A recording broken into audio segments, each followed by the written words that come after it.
Muito boa noite a todos. É uma alegria poder retornar a essa casa e esse convívio nosso agora presencial, né? Ainda que limitado a um número de pessoas, mas é com alegria que a gente se reúne em nome de Jesus. Agradecemos também pedindo licença para adentrar na casa das pessoas que estão nos acompanhando via internet. Nossa saudação, nosso carinho, nosso abraço, ainda que virtual, para todos esses irmãos que estão aí ligadinho acompanhando esse tema que nós separamos para essa noite. Antes da gente entrar no tema, da gente iniciar, vamos elevar o nosso pensamento a Deus, nosso Pai, a Jesus, nosso irmão e mestre, suplicando a Ele que coloque a sua mão poderosa sobre cada um de nós, nesse instante. Visita também, Jesus, essa pessoa enferma que eu estou trazendo o nome dela no meu pensamento. Essa pessoa que está acamada, que o Senhor sabe das dificuldades e as lutas pelas quais ela está passando. Permita, Jesus, que da tua mão, do teu poder infinito, saia vibrações curativas que restauram todas as células danificadas, toda a cartilagem, todos os ossos, todos os órgãos internos, Jesus. Que essa tua luz, esse teu magnetismo, extravasando dentro dos corpos físicos desses irmãos, os aqui presentes e os que estão nos acompanhando via internet, essa energia possa crestar, possa queimar tudo aquilo que tem nos causado dor e tem nos trazido enfermidade. Que a tua luz, o teu magnetismo, faça também, Jesus, a cisão a toda perseguição espiritual, caso esteja acontecendo. Caso algum irmão esteja sofrendo uma influência espiritual negativa. Muito obrigado, Jesus. Em teu nome, nós abrimos o trabalho da noite, agradecendo desde já pelas bênçãos que temos certeza que o Senhor há de nos conceder. Que assim seja. Meus amigos, a proposta do tema da noite é um tema bastante peculiar. O tema da palestra é: você é tudo aquilo que acredita ser. Como você se vê? Você é uma pessoa otimista? Como você se vê? Você é uma pessoa otimista? Você acredita, diante de uma dificuldade, que você vai se sagrar, se sair vencedor, vencedora? Ou você já diz logo, isso não é para mim? Você vai ao médico e recebe um diagnóstico de que vai ter que enfrentar, passar por um tratamento. Como você encara isso? Positivamente? Negativamente? Você é pessimista? Vive vibrando na energia negativa? Como nós somos? Somos pessoas contagiantes, aquelas que quando chegam em um local, quer seja ele o local de trabalho, ou aqui na casa espírita, ou mesmo nos nossos lares, nós somos pessoas contagiantes, que contagiamos os demais com a nossa boa energia, com o nosso bom humor, ou nós somos pessoas contaminantes, do verbo contaminar mesmo, que a gente chega e contamina todo aquele ambiente com a nossa negatividade, com os nossos pensamentos derrotistas, com aquela energia ruim. Como nós somos? Positivos? Negativos? A proposta é que sejamos pessoas contagiantes. Não existe o acaso. A doutrina espírita bate muito em cima disso. Nada é obra do acaso. Tudo que nos acontece, nada é por acaso. Às vezes, a gente ora, pedindo a Deus para que envie uma solução para um problema que nós estamos enfrentando, um embaraço, uma enfermidade. E a gente ora e suplica: Senhor, fala comigo, me dê uma resposta, um sinal, o que eu faço, como eu lido com essa situação. E a gente não presta atenção nos detalhes, porque a resposta sempre vem, mas muitas vezes nós estamos esperando a resposta de uma forma glamurosa. Nós oramos a Deus pedindo o socorro, a intervenção da espiritualidade para a solução de algum problema, mas estamos aguardando que um anjo venha nos visitar, aquela figura mitológica com asas enormes batendo na sua porta e dizendo assim: olha, eu sou o anjo do Senhor, estou aqui atendendo o seu pedido, vim responder-te aos teus clamores. E o Senhor manda te dizer isso, isso e isso. E a solução não virá assim. Às vezes, André Luiz fala que nós somos co-criadores em plano menor. Que o Criador se utiliza de nós para socorrer os demais. Nós todos somos ferramentas, ainda que tortuosas. Vocês já perceberam que todas as ferramentas são diferentes umas das outras? Por exemplo, a enxada, ela tem um formato diferente do machado, mas com uma enxada você não consegue cortar uma árvore, você precisa de um machado. A foice também é tortuosa, a forca para colher o arroz, não sei quem, os mais antigos lembram dessa ferramenta, né? Os que são da minha época, os mais novos não sabem o que é isso. Hoje as máquinas que colhem o arroz, né? Mas antigamente era um garfo, uma espécie de uma meia-lua. Assim é o Criador. Deus vê em cada um de nós um potencial enorme na obra. Nós somos ferramentas divinas na grande obra. Ainda que sejamos, que olhamos para nós mesmos e dizemos assim: mas eu sou tão cheio de defeitos, eu sou um pecador, como que eu vou auxiliar Deus em alguma coisa? Imagina uma situação, um médico, ele não sabe construir casas, mas ele cuida do doente.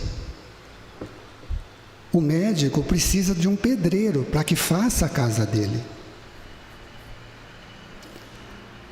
O pedreiro que não consegue ser o médico, mas o pedreiro precisa de um médico, assim como o médico precisa de um pedreiro para construir a casa dele. Quando o pedreiro fica doente, ele procura um médico.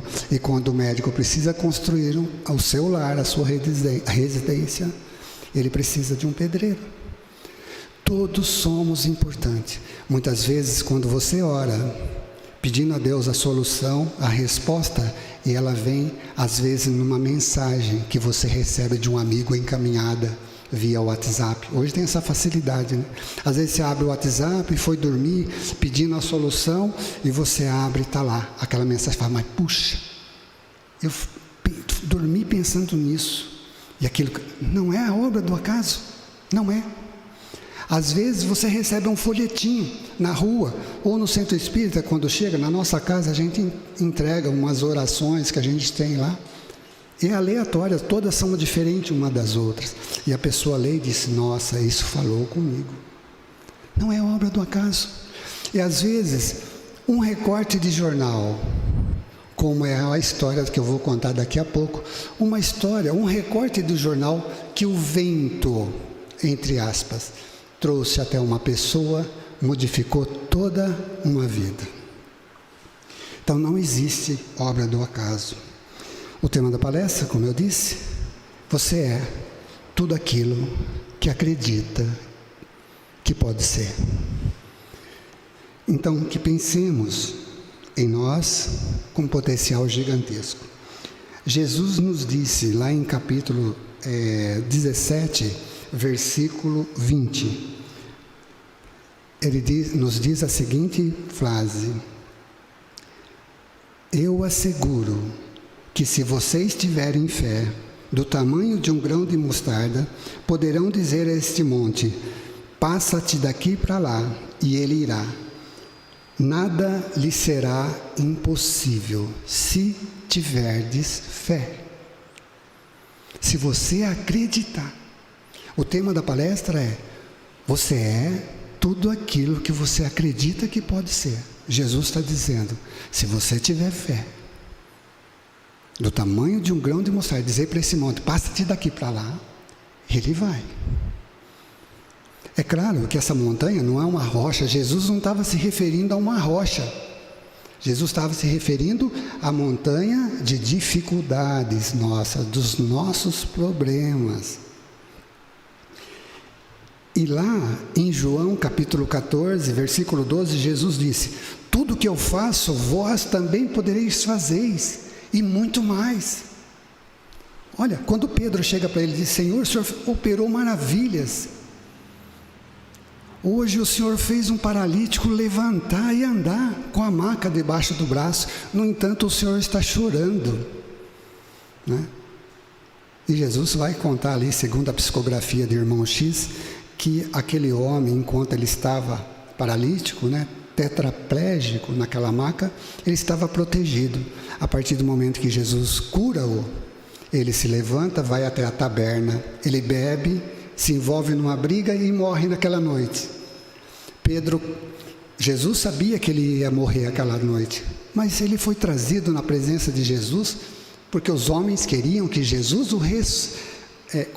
restabelecesse a saúde dele de volta. E Jesus diz: pega a tua maca e anda. E ele sai dali e vai para um bar. No entanto, Jesus está chorando, caminhando às margens do lago de Cafarnaum, e Pedro diz: Senhor, tu choras? Operastes maravilhas no dia de hoje, fez o paralítico andar. E Jesus disse, ele levantou, correu imediatamente para a vida de outrora, está na taberna, vai se envolver numa briga e vai desencarnar. Então muitas vezes a enfermidade é o socorro divino para que a gente conclua uma encarnação. E Jesus diz a Pedro: tudo que eu faço, vós também podereis fazer, e muito mais. Nós precisamos acreditar que nós podemos mudar a situação que nós estamos vivendo, seja ela qual for. Eu não sei se essas minhas palavras vão falar ao coração de alguém que está aqui hoje presente, ou alguém que está nos acompanhando via internet. Mas a mudança que você quer, a mudança que você precisa, só virá se você trabalhar, se você ir à luta para que ela aconteça. Eu vou contar uma história, ela é bastante conhecida, mas ela cai como uma luva para esse tema da noite. Raul Teixeira já contou essa história num grande congresso. Ele diz que um homem dava uma grande festa para homenagear os maiores de uma indústria, os homens poderosos. E aquele homem havia atingido o topo como um dos maiores executivos na área de marketing. E estava ali para cobrir aquela grande festa para os melhores do ano, toda a imprensa falada, escrita, televisada. E uma repórter muito inteligente se aproxima dele e faz a seguinte pergunta: o que o senhor fez para que em tão pouco tempo atingisse o topo e se destacasse como um dos maiores executivos dessa empresa gigantesca, dessa holding? O senhor fez alguma faculdade especial? Mestrado, doutorado? Fez algum curso de especializações?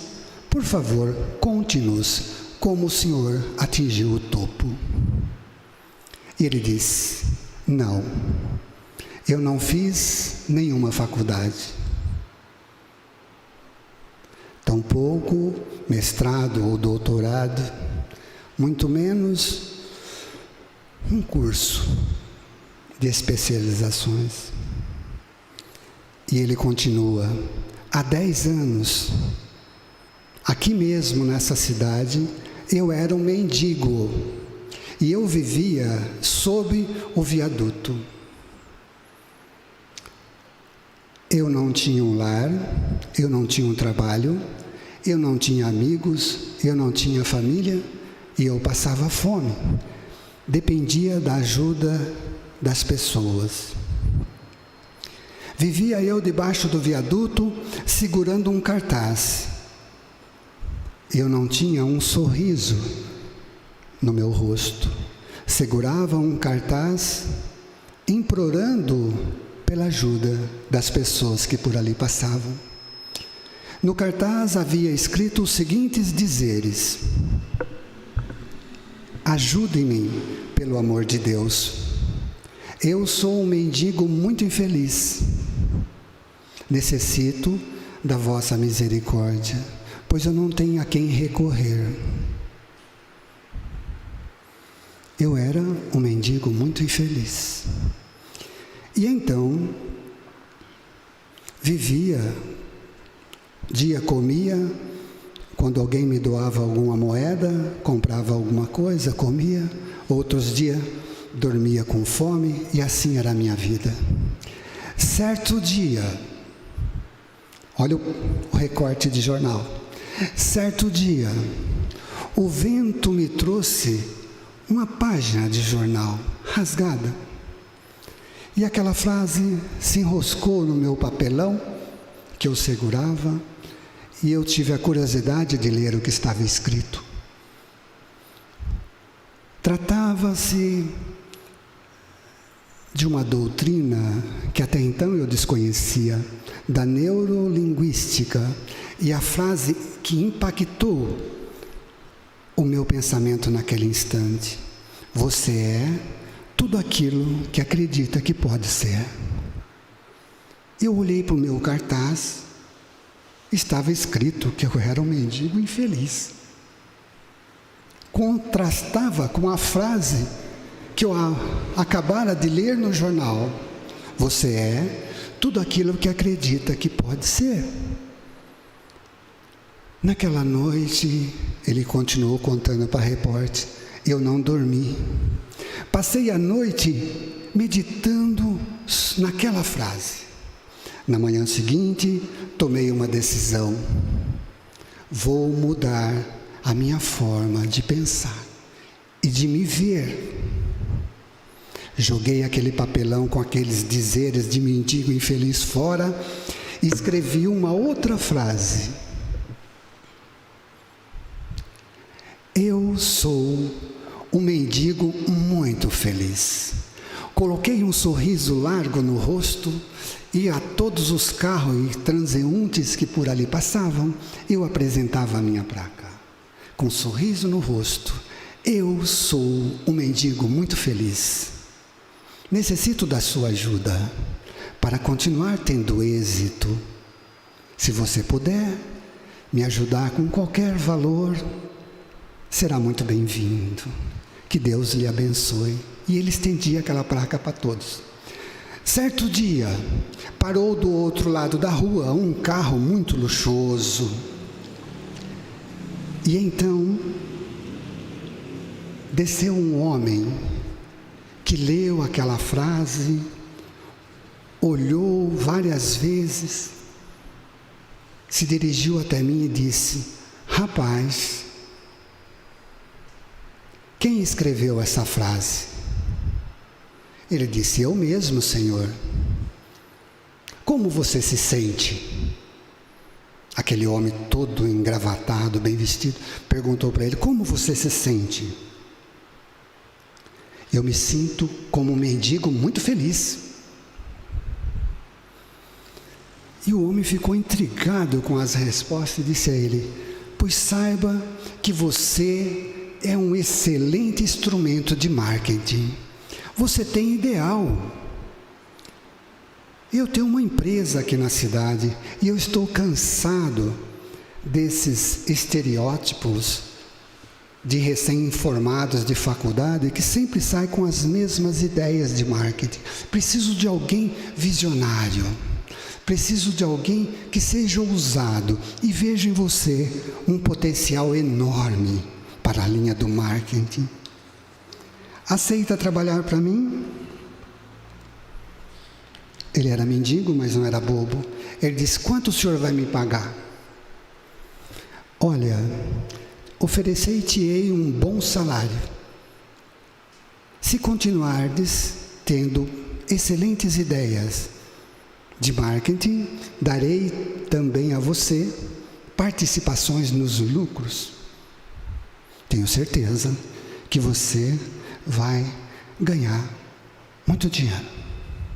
Eu aceitei, ele disse para a repórter. Eu aceitei, porque afinal eu não tinha nada a perder mesmo. E então, foi assim que eu me tornei um dos maiores executivos dessa cidade.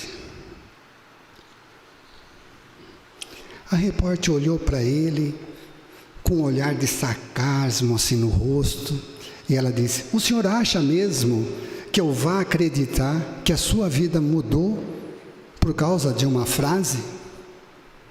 Ele disse: não, a minha vida não mudou por causa de uma frase. A minha vida mudou a partir do momento que eu acreditei no que eu escrevi na frase. A vida dele mudou a partir do momento que ele acreditou nele mesmo, naquilo que ele escreveu. Eu sou um mendigo feliz. Mas ele não desperdiçou a oportunidade quando ela surgiu.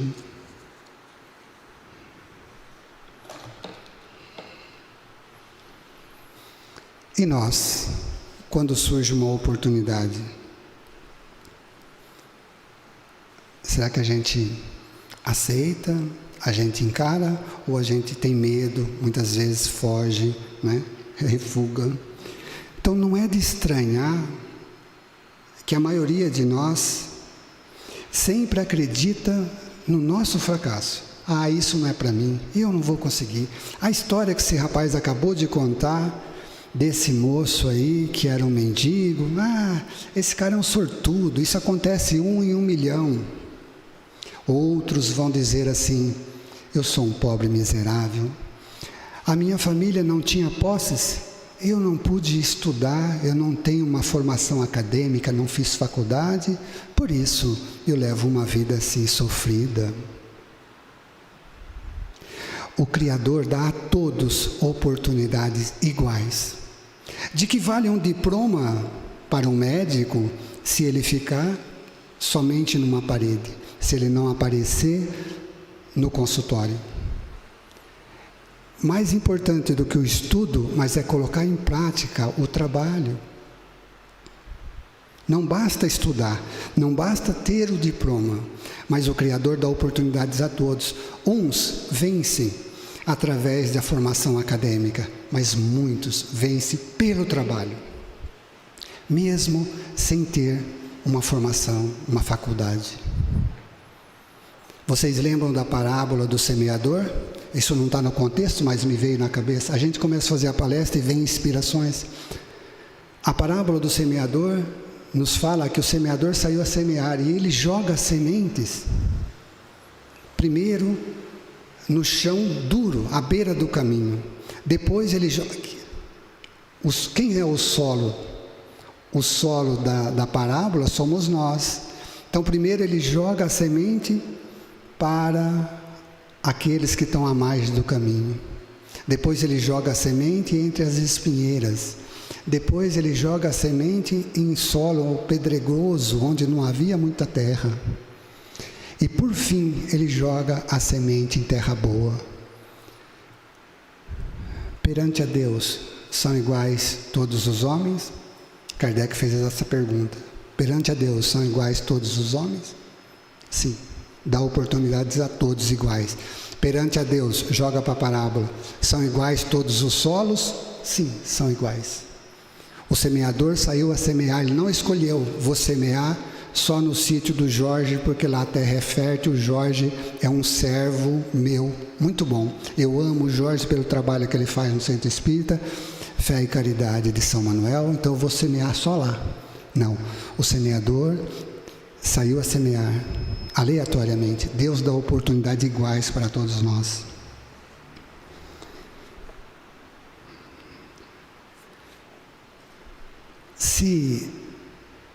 Se a gente desistir sempre na primeira dificuldade, jamais conseguiremos êxito. Thomas Edison, o inventor da luz artificial, graças a eles é que nós estamos reunidos aqui hoje, podemos nos ver. Dizem que ele já havia feito 700 tentativas para inventar a lâmpada. E em todas, ele havia fracassado.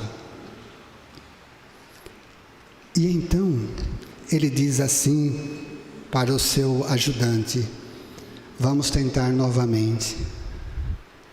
E aquele que o ajudava disse: mas nós já tentamos 700 vezes e em todas nós falhamos. Ele fala: pois bem, nós já descobrimos 700 maneiras pelas quais não dá certo, que não dão certo, mas a 700ª, por exclusão, terá que dar certo.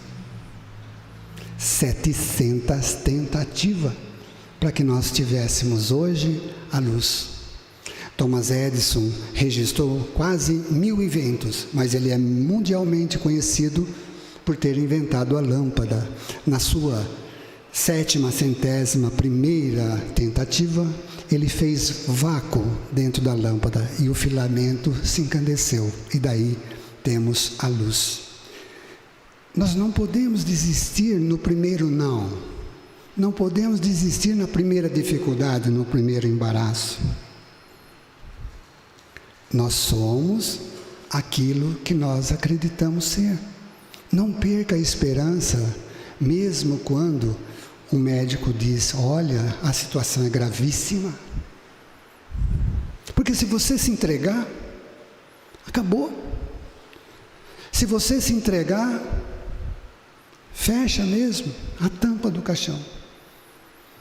Não, se você recebe um diagnóstico que vai passar por uma dificuldade, você diz: eu acredito que existe um Deus maior, acima de todos os médicos, com todo o respeito que a gente tem pelos médicos, acima dos homens existe Deus, e que Ele tudo pode, e eu com fé dele, como diz a parábola, onde Jesus disse que se tiverdes fé do tamanho de um grão de mostarda, e dizeres para esse monte: passe daqui para lá, ele passará. Eu tenho essa fé, eu me encho dessa fé, e eu vou me curar. Conta que uma mulher muito rica, ela viajava o mundo todo em busca de comprar joias e obras de arte. Ela viajava o mundo todo, conheceu muitos lugares, não tinha tempo para nada, nem para a família, nem para amigos, nem para ela mesma, pois ela não parava em lugar nenhum, estava sempre viajando. Riquíssima, herdeira de uma família bilhardária, passou a grande parte da sua vida viajando e comprando bens materiais, obras de artes, pedras preciosas. Vivia em função disso. E a sua casa era abarrotada de joias. Ela participava de leilões pelo mundo todo. Certo dia, num exame rotineiro, ela descobre ser portadora de um câncer muito agressivo. De um câncer incurável. Ela recebe a notícia do médico e diz: doutor, eu tenho muito dinheiro, diga que tratamento, aonde existe, o que fazer, porque eu tenho muito dinheiro e eu vou me curar. Ele disse: não, senhora, a medicina não está avançada a esse ponto. Infelizmente, para o seu caso, nós não temos cura. A senhora precisa se apegar a Deus. E ela disse assim: Deus, quem é Ele? Eu não conheço, eu só conheço o poder do meu dinheiro. Esse abre portas, esse compra felicidade, compra até pessoas. Olha que mulher enrijecida.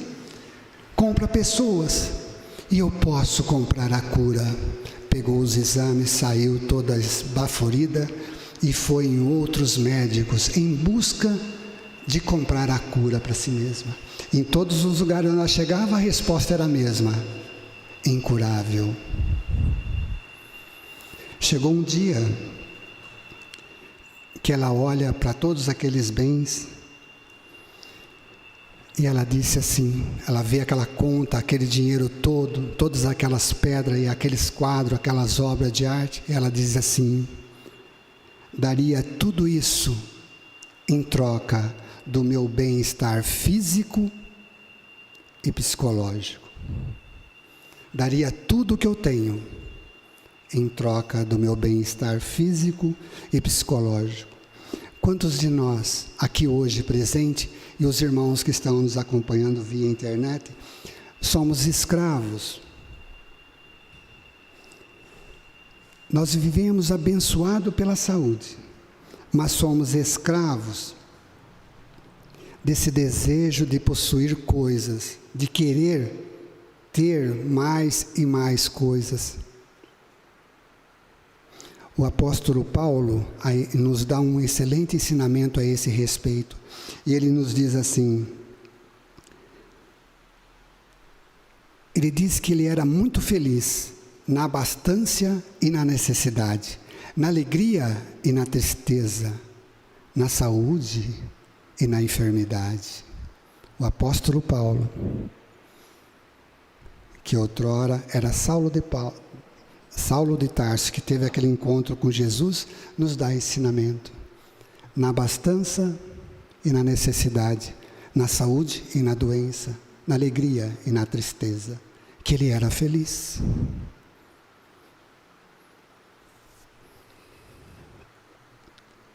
O mais importante é a gente ser uma pessoa mais sociável, mais dócil, mais caridosa, vivendo a vida em equilíbrio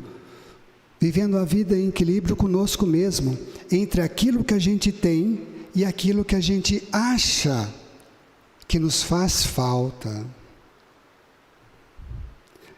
Já não aconteceu com vocês? Às vezes você luta tanto para conseguir alguma coisa, compra, e depois que você compra, você fala: nossa, um dia, dois depois, a gente parece criança, né? Abre o brinquedo, brinca meia hora e depois já coloca de lado.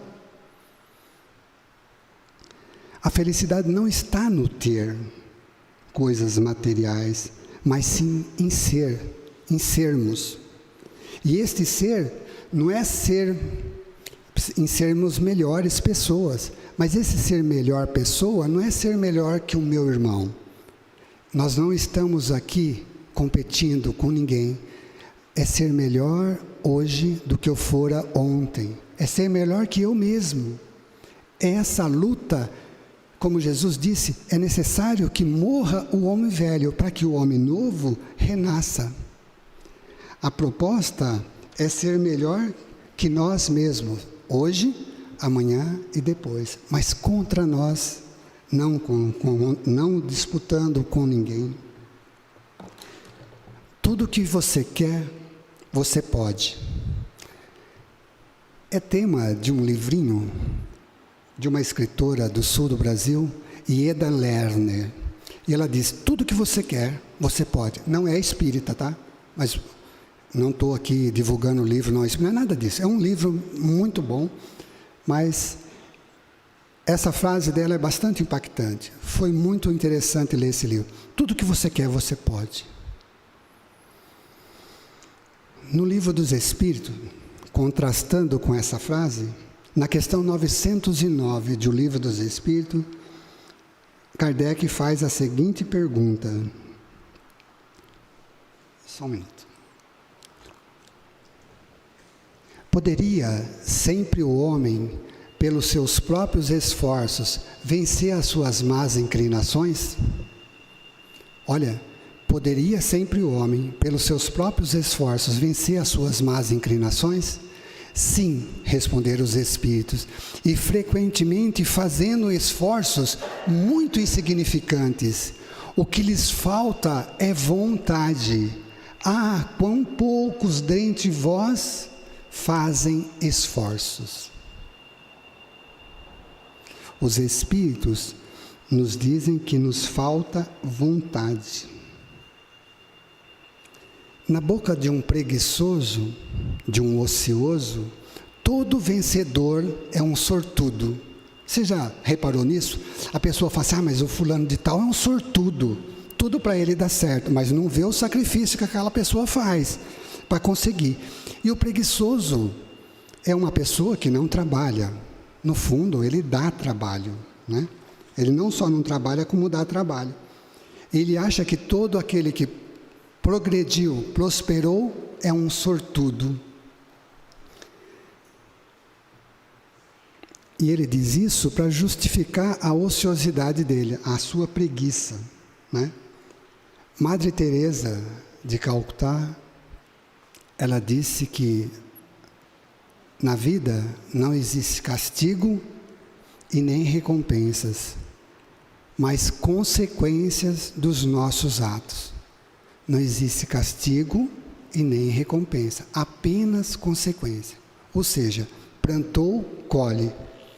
Plantou uva, colhe uva. Plantou espinho, vai colher espinheira.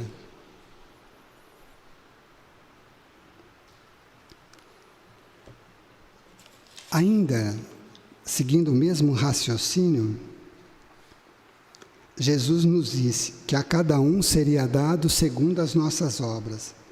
Emmanuel, no livro Fé, Paz, Esperança e Amor, olha, psicografia de Francisco Cândido Xavier, esse livro tem em PDF, se você quiser ler na sua casa hoje no computador, digita lá, livro Fé, Paz, Esperança e Amor, psicografia de Chico Xavier, ditado por Emmanuel. Só vou trazer um trechinho, ele diz assim, ninguém recebe o bem sem merecê-lo, e ninguém recolhe o mal sem que o tenha atraído. Veja que Emmanuel nos diz que o bem é o merecimento, é fruto do nosso merecimento. Ninguém recebe o bem sem merecê-lo, e ninguém recolhe o mal sem que o tenha atraído. De que forma que a gente atrai o mal para nós? Através das nossas ações e pensamentos.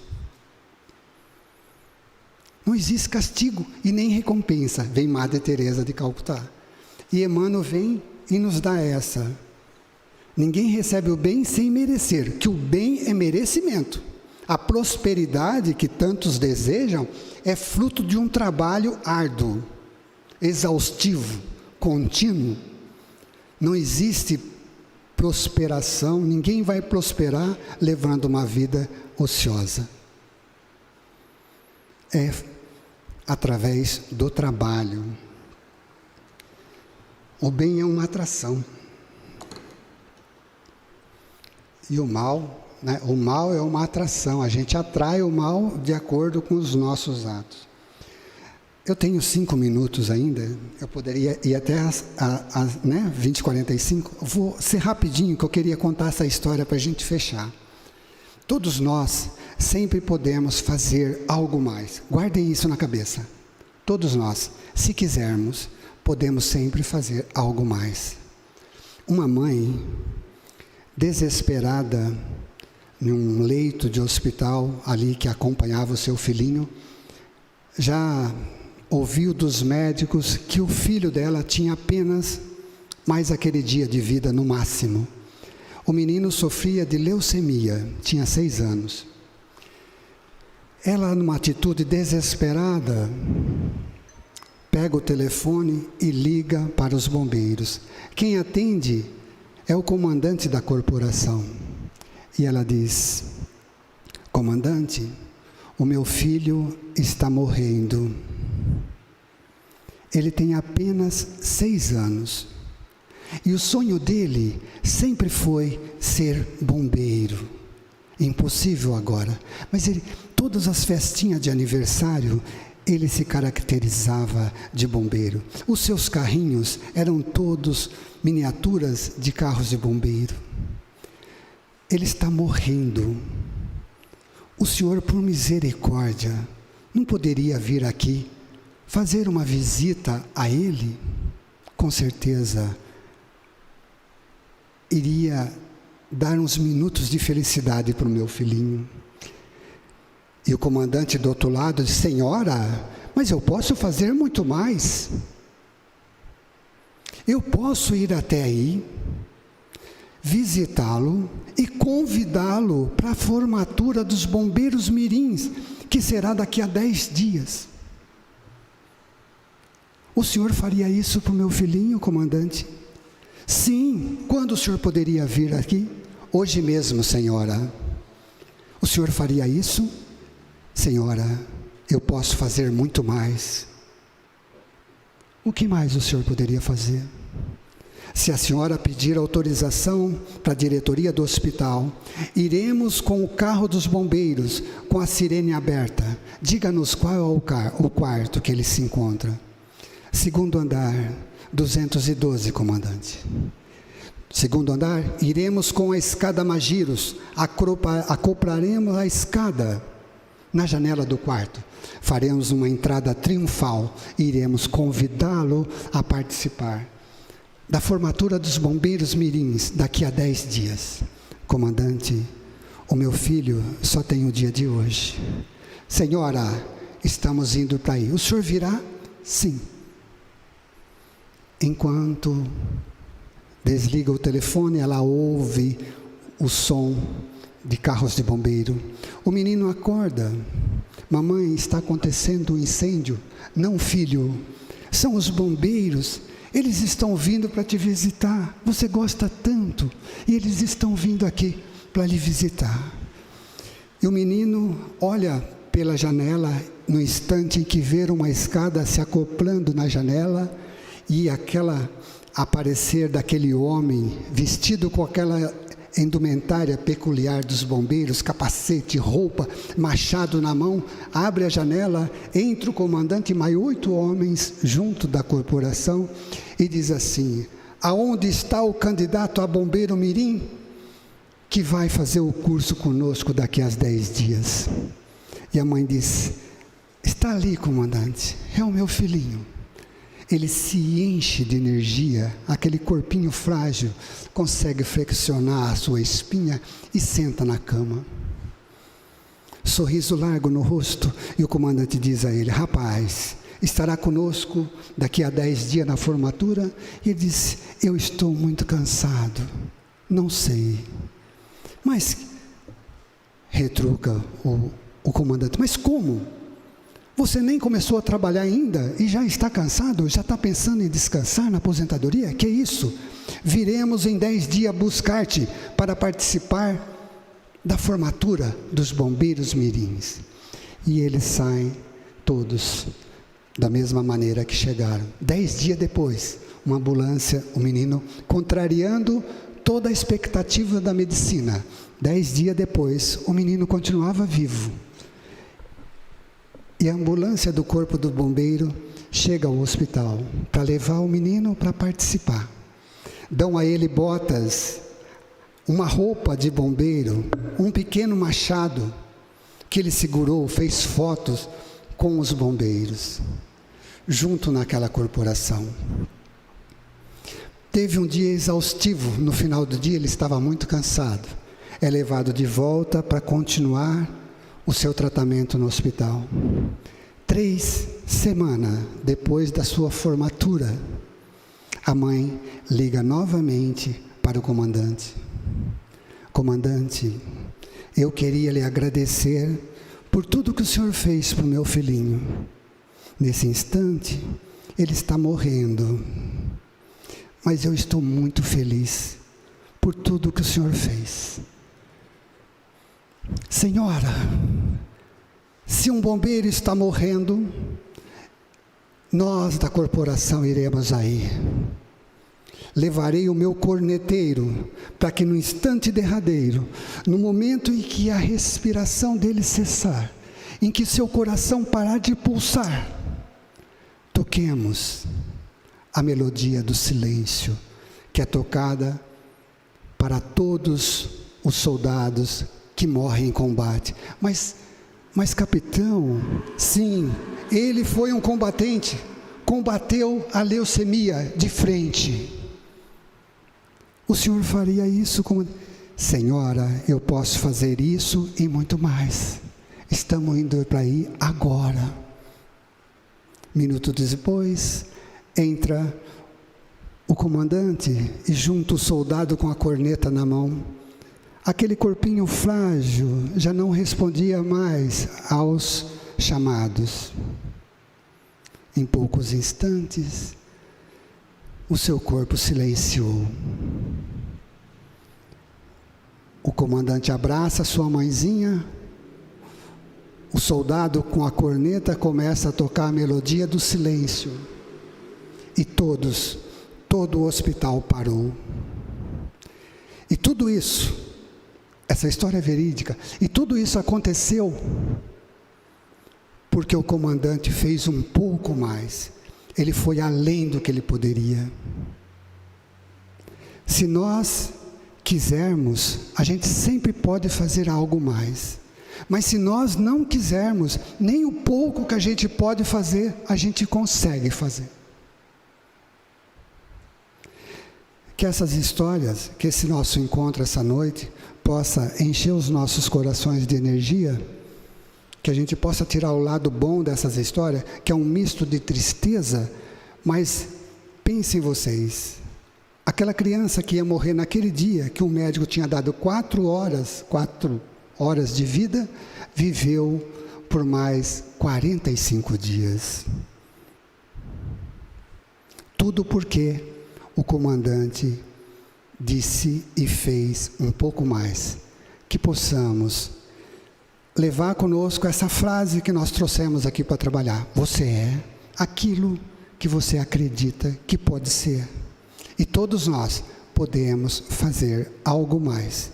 Quer seja aqui na casa espírita, quer seja no nosso local de trabalho, quer seja na nossa casa, com todos os lugares por onde a gente andar, nós sempre podemos fazer algo mais.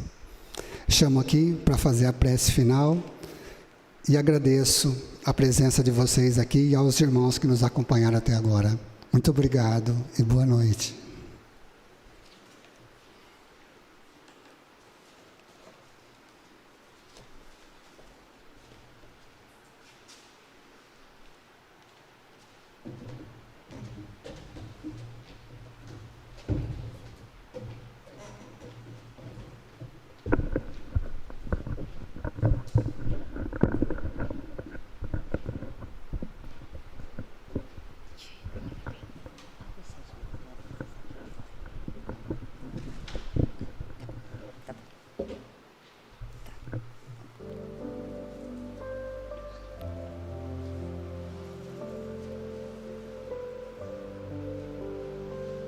Vamos então relaxando. Os companheiros e amigos já se encontram ao lado de cada um. Eles conhecem as nossas dificuldades, as necessidades físicas e espirituais de cada um. E no decorrer do passe, nós vamos recebendo tudo aquilo que precisamos para que possamos encontrar o equilíbrio, a harmonia e a tranquilidade. Agora os amigos estão fazendo a projeção da energia azul bem brilhante no chakra coronário de cada um. Vamos direcionando essa energia aos nossos centros de força. Coronário, frontal, laríngeo, cardíaco, esplênico, gástrico, genésico. Vamos agora, através dos centros de forças alinhados, projetando essa energia em cada órgão de nosso corpo, libertando de cada um tudo que houver de negativo, para que desempenhe a função de maneira tranquila, serena, para que o corpo físico de cada um de nós seja sempre um recanto de harmonia, de equilíbrio e de tranquilidade. Vamos agora pedindo aos amigos que levem o pensamento no lar de cada um. Os companheiros amigos acompanham o pensamento, envolve com bastante carinho o lar de cada um, os que lá estão, libertando também tudo que houver de negativo, para que os nossos lares seja sempre um recanto de muita paz, de muito equilíbrio e de muita tranquilidade. Que Jesus nos ilumine e ampare. Jesus, irmão amigo, você que é o governador de nossa Mãe Terra, envolva com o seu carinho. Nossa Mãe Terra se encontra tão doente, irmão amigo, como também nós, seus irmãos e seus habitantes. Envolva com sua misericórdia os irmãos deste lado da vida, que estão se deixando levar pelo desequilíbrio, pela desarmonia, pela falta de equilíbrio, pela falta de fé, atraindo para junto de si irmãos do outro lado da vida, que pensam e agem como eles, se tornando um processo obsessivo de difícil solução. Ampare com o seu carinho, irmão amigo, aqueles também que estão se deixando levar por processos depressivos de maneira violenta, os que estão com ideia fixa de suicídio, que como nossos amigos estão constantemente nos passando, o número desses irmãos está aumentando de maneira assustadora a cada dia. Então vamos envolvê-los com bastante carinho, para que esses irmãos encontrem o equilíbrio e a serenidade, dando como diz os nossos amigos, abrindo uma brechinha para que os nossos companheiros tenham coragem de chegar até esses irmãos e fazer a projeção, para que gradativamente eles possam ir mudando a sua maneira de agir e de pensar. Pedimos a sua misericórdia, Jesus amigo, aos hospitais de nossa Mãe Terra, que você, como médico dos médicos, Bezerra, com a sua equipe de profissionais da saúde, envolvendo com bastante carinho os hospitais de nossa Mãe Terra, envolvendo os pacientes que ali se encontram, dando a eles a calma, a confiança e a tranquilidade, amparando também os familiares de cada um, dando a sustentação para que enfrentem com serenidade esta fase tão difícil que estão atravessando. Pedimos a você, Jesus amigo, que envolva com bastante carinho os nossos irmãos que sofrem e os que fazem sofrer, aos doentes do corpo e da alma, onde quer que estejam, que a sua misericórdia possa envolvê-los, dando sempre de acordo com as necessidades e o merecimento de cada um.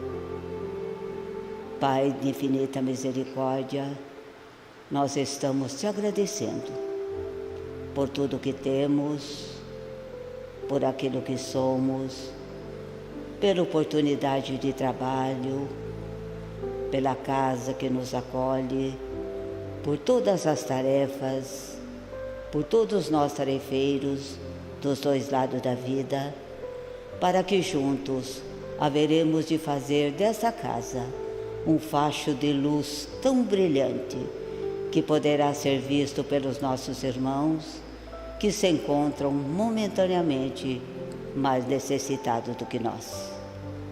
E nós estamos te agradecendo, Pai, mais uma vez, por tudo que o Senhor nos dá. E acima de tudo, nós estamos te agradecendo pela nossa vida. Pai nosso que estais nos céus, santificado seja o vosso nome. Venha a nós o vosso reino. Seja feita a vossa vontade, assim na terra como nos céus. O pão nosso de cada dia nos dai hoje. Perdoai as nossas dívidas, assim como devemos perdoar aos nossos devedores. E não nos deixeis cair em tentação, livrando-nos de todo mal, porque são teus o reino, o poder e a glória para todos sempre. Que assim seja, graças a Deus.